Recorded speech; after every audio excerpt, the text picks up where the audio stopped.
Hey, what's going on, Podcast Nation? It's Jason Harris here, and thank you for joining me on another episode of The Drive Las Vegas edition. I'm here with one, the only, the infamous, I'll go with that one. All right, fine. Matthew Davis with TradePending.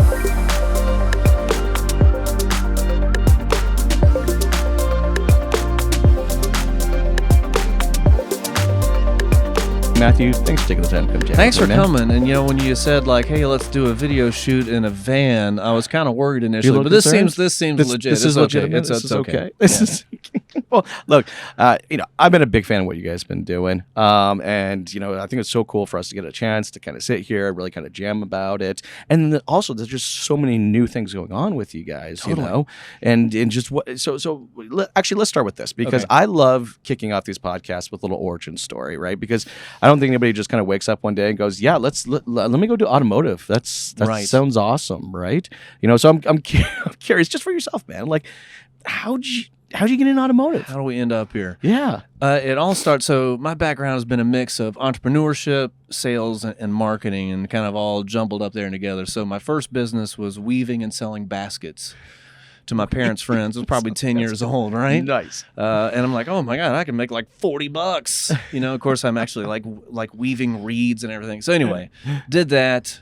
Held just an embarrassing number of types of jobs. But in college, I started a window washing business. All right. Washed windows, pressure washed for 5 years. Yeah. Sold that business.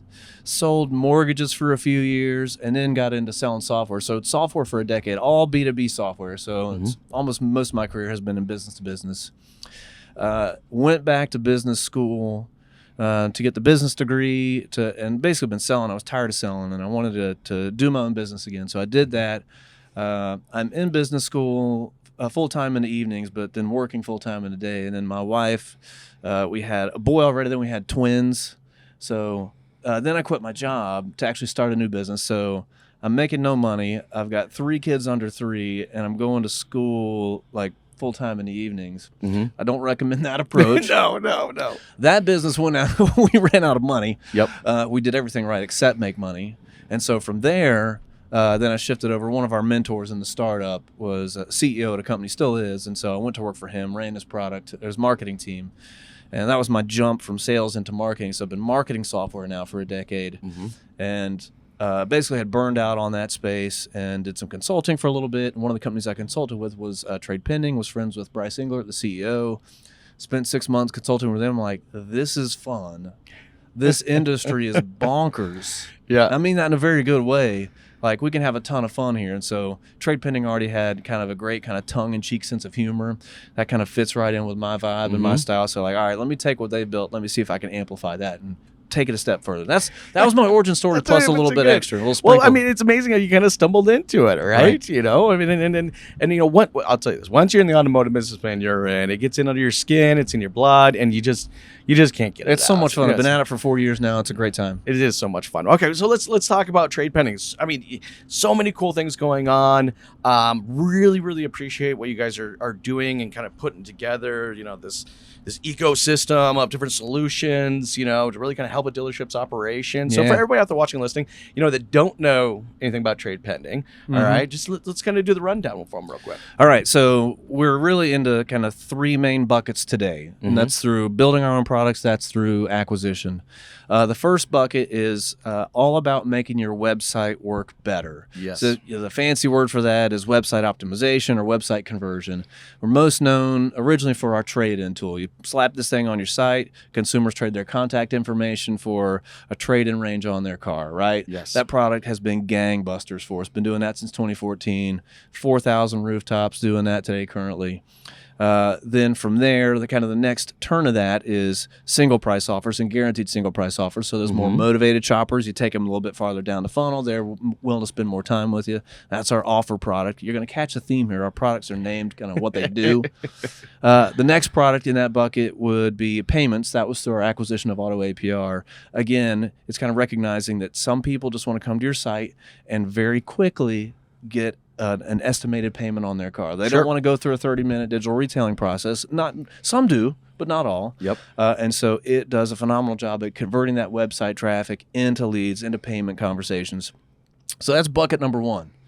making your website better. Bucket number 2 is all about making it easier for salespeople to sell cars. For sure. Right. So first kind of little product there is called Badges. It is essentially real-time market data on every piece of inventory that you have. It's things like, hey, this car is a fast seller in your market.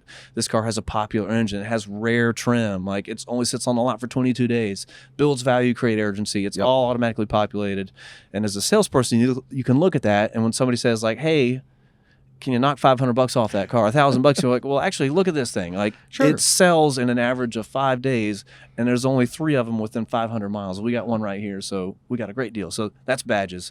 We take that to the next level with Auto Bio. That's one of our newest products, and that is essentially that's a cool one. I dig this. Yeah, one. digital brochures, right? So yes. the whole idea here is whether a person is in store or online, you want to give them one spot, i.e. you, to do all their vehicle research, to get the Carfax, get the window sticker. It's a storytelling. You know what I mean? And then I got to say, Risa said I just recently saw 80% of the sales team inside of a dealership right now has only been in the automotive industry 2 or less years. Right. A lot of COVID hires in there too, right? Yeah, 100%. A lot of COVID hires out there, right? And I hate to say it. Don't get me wrong. There's some amazing operators out there, but it's become, I think, a lost art of storytelling.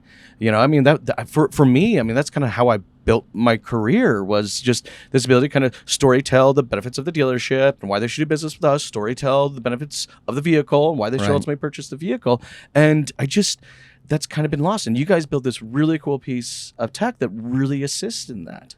Yeah. And so, when you think about like having all that research in one spot, the consumers love it because they can stay in one spot and get it. But it's great for we're still in bucket 2 here, making it easier to sell cars.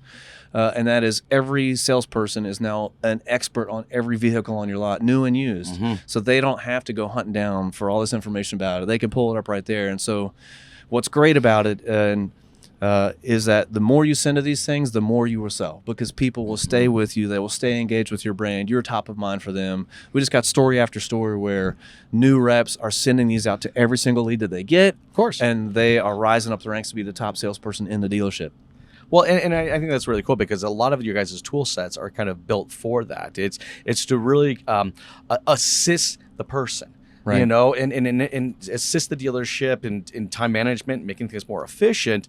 But I mean, really kind of like super armoring, the salesperson, to really drive home a process-driven experience, And okay, so anything else? We're still on like bucket 2. That's what I'm saying, guys. There's a lot here. Let's wrap up bucket 2. And so then the last bit of that, making it easier to sell cars, it's video. So this is through our SnapSell acquisition. You and I love talking about video because we do a lot of video. Yes. But you can just see, like, this is for both sales and for service. It's extremely powerful in the sales cycle when you can get that lead and say, hey, I'm Matthew. I'm your salesperson. I'm going to be working with you. I love working here at this dealership. We got great people. Here's where you're going to find me. Walk in the door, see me right here. Like, it sells cars. People will drive past other dealerships to come to you because you took the time to send them a video introduction. And, of course, there's, like, almost an infinite number of touch points you can use video there across sales and service. But I mean, that is easily one of the hottest things we're seeing right now in terms of adoption. Sure. And absolutely. I mean, like I said, you're making it easier to sell cars, and you have this beautiful bucket of kind of the solutions that are assisting in that. Okay. So that's bucket 2. Bucket 2. So bucket 1, yes, make your website convert better. Bucket 2, make it easier to sell cars. Bucket 3, make it easier to retain your customers, keep them loyal. And so that comes right back to video as well in the service drive, building trust by saying like, hey, look, your tires are in great shape. This is in bad shape. Like your brakes are in bad shape. So you got to point out the good and the bad. Or if nothing's bad, shoot, when somebody brings it in, you get the MPI done and say, hey, everything's great. And the next time when they get that video and something's wrong, they're going to believe you. Oh, 100%. Well, it creates that confidence. I mean, we talk about retention. I mean, retention's not a new concept. I mean, we've been coming up with strategies for retention for many, many years. But here's what I find about retention: it's never one big thing. No. It's a lot about the little things that we do, and not necessarily what we do, because look, at the end of the day, the customer knows what you do. Right? There's a 30-foot sign outside that says what you do, right? But why you do it the way you do it, it's that commitment, all right, to the operations, commitment to that process, and those little things the customers really feel. Right. They really feel it. It's super important. And so we'll kind of wrap this whole segment up of what does trade pending do here. The last bit of it, service offers, service marketing, right? And that is through our acquisition of Fixed Ops Digital and Owen Moon and his team. They've been phenomenal people, phenomenal product. And just takes the best way to describe it, it turns your website into a service marketing machine. Just really clearly and easily. Here's our offers. Here's the specials. It syncs those across the marketing channel so you don't have different messages going out to different spots, right? Also, a phenomenal opportunity here just because of how little service marketing is actually done and the fact that how profitable it is and how it's getting harder to sell cars. So any dealership that is looking to juice that bottom line, work on that absorption rate, like this is the product to check out. 100%. And, and like I said, I mean, what you've done here is just put this beautiful, multi-bucket solution, to really assist the dealers. And the one thing I can really admire is that you guys have, you're customer centric, but dealer process focused. So I'd like to kind of talk a little bit about the processes. I find, sometimes we come in with these pieces of technology and we're kind of like the technology is just going to come with this pre-built process. Right. But you guys have got this just great menu of technology that supports the dealership's process. And what would you say would be one of the most important processes that we should be focusing on, or maybe a handful of processes the dealership should be focusing on? Yeah, I mean, as it really relates to us and in general, right, it's all about how you handle that lead flow. Mm-hmm. Right. So if you've got a tightly dialed in process, here's what happens with every single lead. And here's how we're going to report on it. Here's how we're going to hold you accountable to it. Here's how we're going to measure you on it. Here's how we're going to recognize when you're not in it so we can coach you on it. Right. That's one of the biggest pieces, whether it's a sales lead or a service lead. If you got the BDC, Exactly. So right, if you can say like, yep, every lead that comes in, we're going to read the lead, we're going to understand like, what are they trying to trade in? What's their vehicle of interest? What kind of payment are they looking for? What kind of cars are they looking at? And then using that video outreach is like, hey, thanks for this. We're looking forward to talking to you. We got this one in stock. That one's out of stock, whatever, right? If you can have that process dialed in and get people bought into it, really it's the management buy-in first that matters most. It does. That is what's really, really impactful. And it's not necessarily, I think we're fortunate that our products don't require change in processes, right? Yes, right. It requires improvement of existing processes. 100%. And then the process is only as good as the technology that ultimately supports That's that. right. I did want to go down the rabbit hole a little bit around the trade solution. Okay, let's go. Right? Because there's a lot out there. Right. And, dealerships, I mean, I think they all realize that there is a solution needed here. Mm-hmm. There's something that's definitely required here. What really kind of separates your guys' trade solution from the rest of the pack? You gotta understand the landscape of tools that are out there, right? Mm-hmm. So you have very basic forms, like put in your information, you'll hear back from us, right? Please don't do that. Yes. Just do anything, but don't do that. Yeah. Then you've got the trade-in range tools, right? If you do it right, very quickly, you just put in some contact information, get a range, right? We do that. Mm-hmm. Then there's the next step, like answer some more questions, get a single price offer. There's that. Then you've got kind of the full-blown, like answer 80 questions, upload pictures, do a full appraisal, right? Great solutions, right? For sure. So where we play, we're mostly in kind of that early stage, upper funnel, like get people involved, get them in the conversation. Oh, that's the key. Conversation. Get them into the Right, conversation. right. And so we are really great at converting that website traffic into leads through the trade-in tool, through our trade products, through our offer products. So it's kind of a marketing position. You have to understand that that's what we're doing, right? If you were trying to convert your website traffic into leads, don't use a DR tool. Yes. Don't use a full-blown appraisal tool, right? You need those, but don't misunderstand what they're actually good at. They're not good at that. So there's that. So then when you look at the landscape of, right, well, who's actually given trade-in ranges and offers on cars, what really sets us apart is people ask us, well, what book do you use? Yeah, like, right. Like we don't use a book, right? I remember having an indent in my dress pants Right. where I would kept my black book at. I mean, I know I'm dating myself now, but Right. So we're looking at real-time local market data. So we start as close to the dealership as we can. Somebody's trading in a 2018 Camry. We're looking to see how many 2018 Camrys are for sale or have sold. And we've got the algorithms in place. I'd like to say, ooh, it's AI, whatever. Like, AI is a little overhyped. We can talk about that later. There's some cool stuff out there. But anyway, a really, really smart approach to how to weight that and measure that. And then you just kind of expand out from there to find, a minimum of 30 vehicles that are the same, right? And so from there, by looking at the retail ask prices, you can actually have a sense of what dealers are selling it for. You don't have to look at wholesale values. You don't have to look at book values, and you update it daily. That's probably the biggest thing that we still have to educate people on is like, why would you look something that updates every month, every 6 months, every week when you can have something that is real-time focused and with the ability from our side to configure it? If you are the type of dealer that wants to be conservative and have your numbers try to be as close as possible, do that. If you want to make the bands a little bit wider, make them more aggressive because you have an acquisition strategy, you want to source more vehicles, like do that. So we give you that control and configurability. So those are the two big ones, kind of looking at the market in real time, not looking at books, not looking at wholesale, but then also having the ability to configure that so that it matches your strategy. Yes, 100%.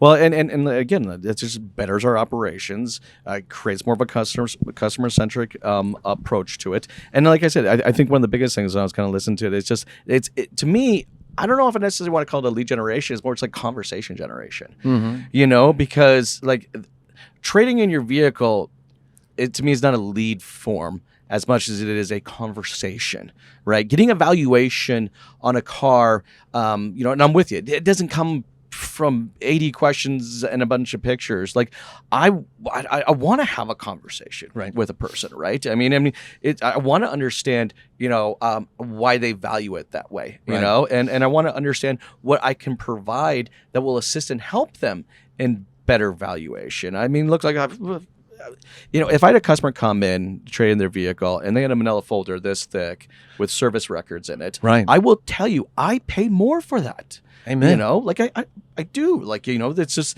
they're able to bring that in and bring a story to it. So it requires that conversational element, and I love the fact that you guys you kind of kick it off. You're kickstarting that conversation. I think an important piece of that, what you're getting at, is that when you have a trade-in lead, you're talking to them about their trade-in. The best dealers, best customers we have are the ones who recognize that, and the process is, tell me, why are you thinking about trading in this car? As opposed to, hey, we see you got a trade-in. When can you come in? We got these other cars for sale. Yes.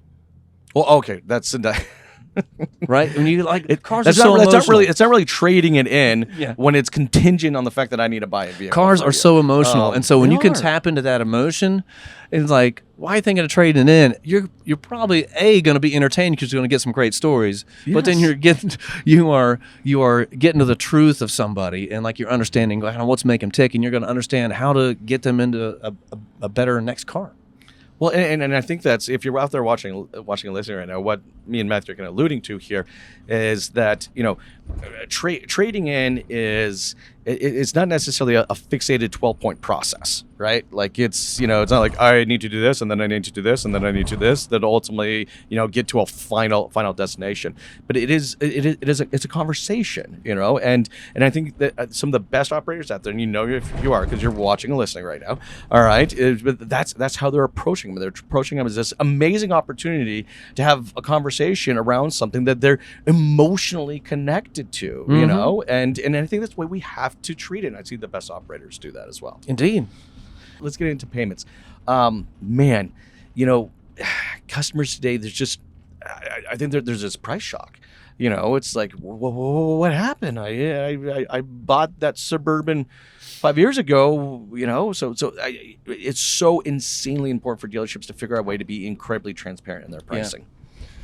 Indeed. And so if you're thinking about payments, I can walk you kind of through the same approach. And you got to understand what your options are out there. You have the basic just calculator. Yes. Right? Which, please don't do that because it takes into account zero, any extra fees, credit, right? Yep. So you're going to end up somebody with just a bad number that now you got to talk your way out of, and they're going to not trust you. They're instead of the tool, right? So but there's the basic ones. Then you got the third-party banks, right? Great brand recognition there from having that on your site, but they're more interested in taking you off your site. They want that money, right? They want that F&I process. So you're kind of removing your F from the F&I process. Yep. They'll put even the numbers for their banks. So call them, right? So don't call, right? So that's an option. It works well for some people, and sometimes there's monetary incentives that have that on there that then go away. But anyway, that's another story. Then you've got the digital retailing process. Yes. Great for what it is. If you're going to walk people through a process, you want to try to handle everything all at once, and it's basically try to sell a car online, have a super lead. Can be a great approach for those really motivated shoppers. That's going to be single digit percentages. And you have the world that we play in, which is kind of like the payment calculator on steroids. Browse inventory by what you can afford, right? Super quick, takes less than a minute to go through that process. You can easily see what that payment's going to be.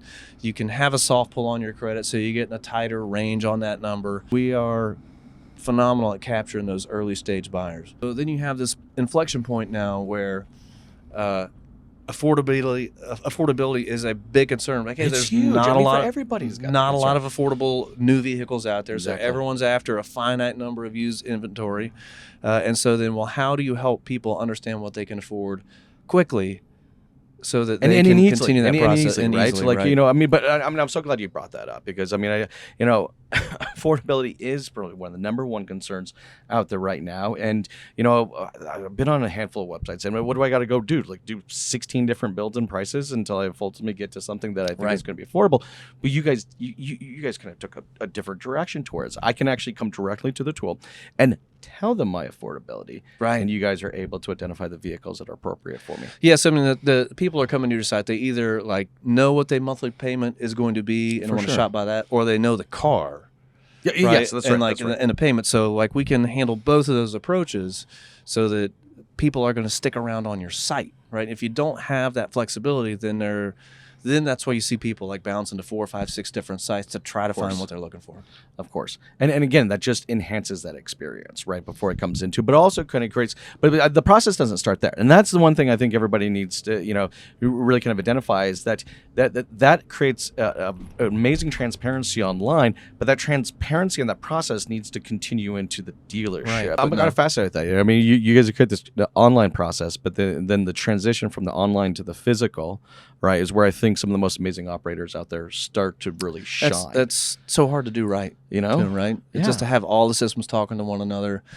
I mean, that's, you know, if somebody can really, really solve that, well, billionaires. I think it's also just the preparation of it, right? Yeah. I mean, here's for me, you know, one of the things I think that can really just kind of diminish or, you know, set back in experience is that I go do this research online, and same thing with trade valuation as well, right? Like, I went through this process, and you guys, your tool, and then I come to the dealership and I get entirely different information. You know, so that and I think that's maybe just kind of the cautionary tale here, you know, with some of these tools for the dealerships out there watching listening right now, is that you guys really got to focus on just, you know, you're creating this amazing online experience, but how do you transition that online experience into your physical experience? That's so hard, because when they come in and they get different numbers, they don't, like, it's not like they're not trusting the tool, they're not trusting you. Exactly. And it's the tools and having them talk together. And by the way, this is the first time I'm seeing the Luxor giant Dorito. I would just like to take a moment. Well, because marketing people, right? We have to admire the fact that they turned the entire hotel into a full-size Dorito. And like, I almost want to go lick it, but you should never lick anything in Las Vegas. It's public. If we need any soundbite, that's the one that we need. Don't lick anything in Las Vegas. Yeah. I knew this was going to be fun. Okay, let's transition a little bit over to kind of the fixed ops side. Yeah. You know, because again, you just have this amazing set of tools, and I really think of from the retention perspective, because we talked a little bit about retention before, right? And I am 100% convinced that over the next 5 years, retention doesn't come from the sales side as much as it comes from the fixed ops side, right?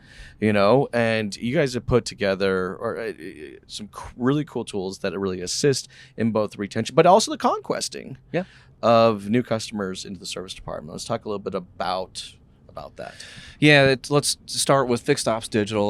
We acquired that. Owen Moon and his team, right? We just saw like they had done a great job of making it really simple to market service offers on a website, right? That sounds like it should be easy to do, but it's really not, right? You can update prices, but then like, how do you actually take it to the next level of that? How are you communicating with customers that, yes, here are the specials, here are the offers. How do you update them and sync them across all the various channels that you have? That's where it starts to get really unwieldy. Yep. They had a great solution for that, and it's fit really nicely into the TradePending portfolio, because we understand what it's like to have technology on a website to make your website better. That's one of the things we do. For sure, for sure. But you're right. And again, it's about making things simple, making things easier. All right, but also streamlining that. One of the most top visited pages for a dealership's website is their service specials, and I find that even more so now, just because everything's just costing more.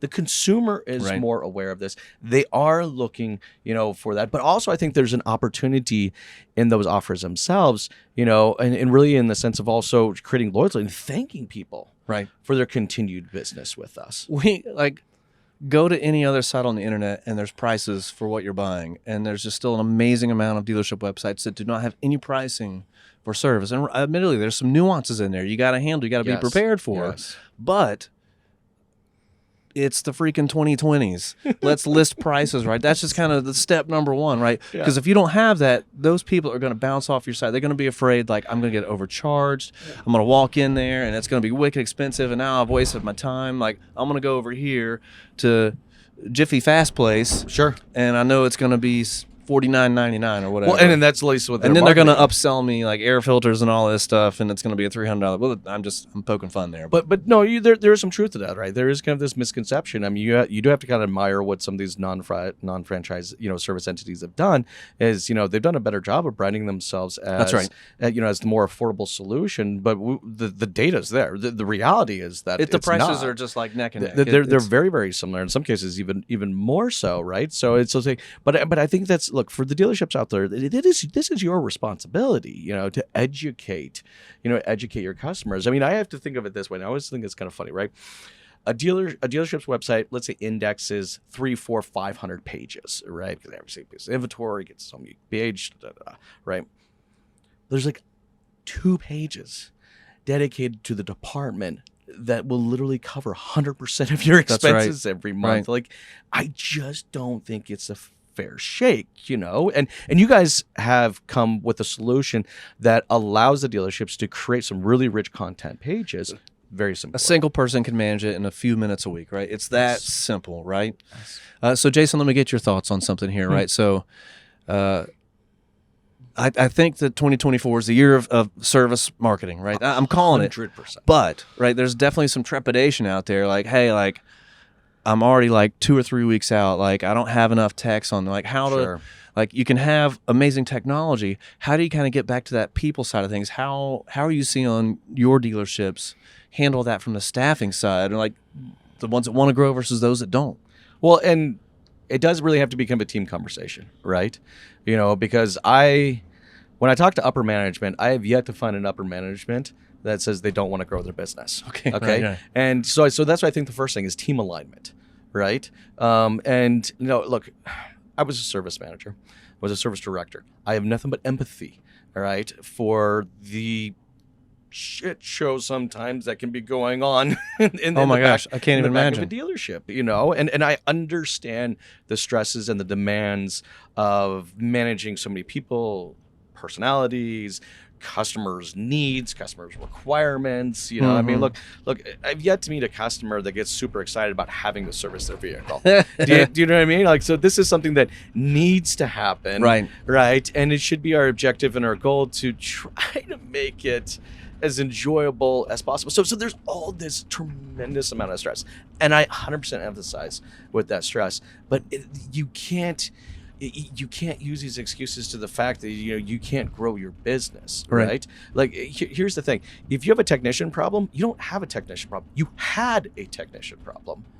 It's just now it's become to the point where it was an obvious thing. If you find like some of the best operators out there, hiring for them is not light switches. You don't turn them on and off. No, right. They are always in the path of hiring and bringing in talent, or at least developing and growing new talent and trying to get new fresh blood into it. And it's just, I mean, that's what we have to do. And then of course you will find the real operators out there, the ones that are just like, nope, bring more. We're gonna handle this. We're gonna figure it out. But I think the very, very, very first thing, and I'll go back to it, is team alignment. We can have a real conversation about this. But you know what? It's funny because, like, I even think team alignment on just trade values. We're going back to that. I mean, Right. I just remember sometimes you get the new car and used car department literally pinged against each other, right? I remember literally breaking up a fight once between my new car manager and my used car manager because used car manager wasn't there. All right, they did a deal came back in. New car manager needed to hit an objective, all right, and decided to adjust the trade up another $1,000. And I'm like, that's not team alignment. Right. Like, Yeah. you have to be aligned with your trade process, right? Collectively, entirely as a management team. You have to be aligned with your servicing needs completely and utterly, right? I mean, what's one of the worst things that happened to me as a sales manager? I go sell a vehicle, right? And then I hand this amazing relationship that I created over to my fixed ops department, and the first time they call in to get an oil change, they'll be like, "I'll be 3 weeks from now." Right. Yep. It's tough. Like, but yes, 100%. It's all about team alignment. But it's utilizing pieces of technology like you guys have put together, all right, to create that team alignment. And I love just the different buckets and landscapes you put together. I know we're getting towards the tail end of our time, and we could easily chat for a much longer point than this. But this has been a lot of fun, Matthew, and I really, really appreciate your time. Before I let you go, though, for everybody out there watching and listening right now who would love to connect with yourself or learn more about TradePending and all these amazing tools, what's the best way to do so? TradePending.com. And anybody can hit me up at Matthew@TradePending.com. Easy. That's great. That's awesome. 2 T's, not 1 T. Hey, thank you so much for watching. You guys have an amazing day.